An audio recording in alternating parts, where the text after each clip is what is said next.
ready for this month's theme? Okay, so the theme of this month, we wanted to start this thing off with a conversation about knowing God.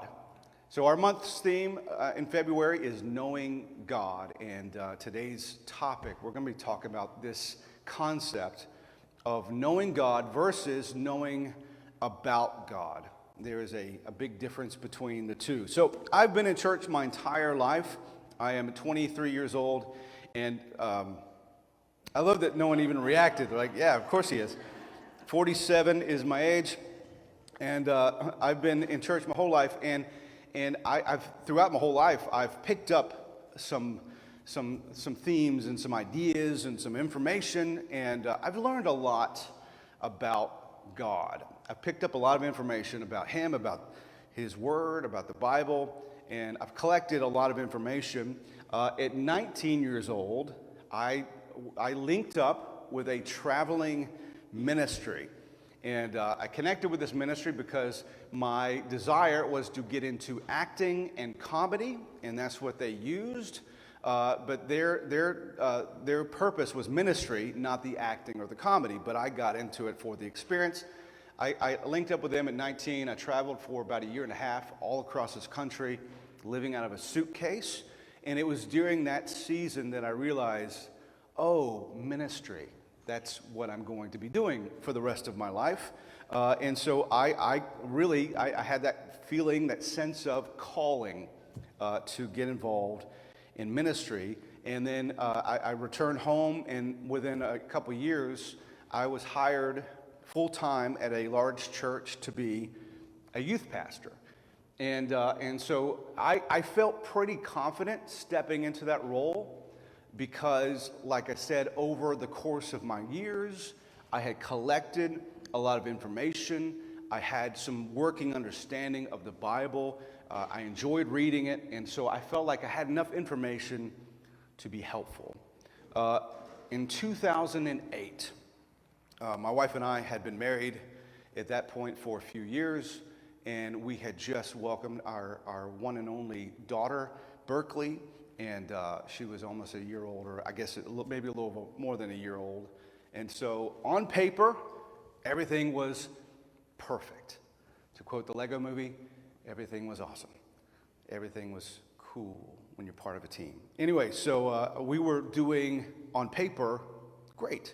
From the surface, from the outside looking in, I had it all. And but internally, I was imploding. I was going through one of the toughest seasons of my life. I was experiencing a lot of hopelessness, despair, depression at levels that I had never experienced before. I was not doing good. There was a moment in time where I had hurt myself. I'd sprained my ankle, and I was dealing with so much fear and anxiety and worry.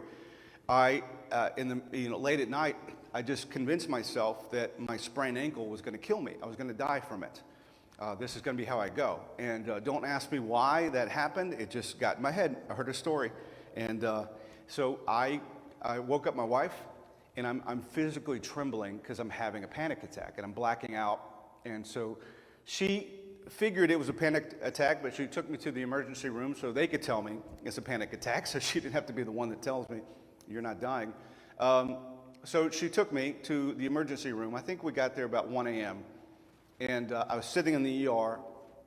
I had my hat down over my eyes, and I'm hiding because in my brain, the worst thing that could happen in this situation is that someone that I know walks into this emergency room at 1 o'clock in the morning and sees me sitting there and realizes he's weak and he's incapable. That was causing me fear and anxiety. And it was in that moment I was like, something's off. We're not doing this right. And so through this process, I was grasping at straws, reaching into my toolbox, trying to find something within the information that I gathered for the last 20 some odd years, trying to find information about God that would help me through this. and fix this and repair this and move forward. And I came up empty-handed. It was like it all just dissolved instantly. And I realized at that moment, I'd known a lot about God, but I didn't really know God. Graciously, it was at my lowest point, at the bottom, where God stepped in, and I saw him, and I began to get to know him as a person, and to understand, oh, he loves me. There is a monumental difference between knowing about God and knowing him, about having the collective information and having a personal relationship with him. God is not a list of whats. God is a who. God is our Father. He is our hope. He is our grace. He is our comfort. He is our strength. He is our support. He's our source.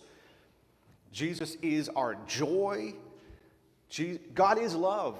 This is who he is. The person of God is everything that we need, not the information that we collect about him.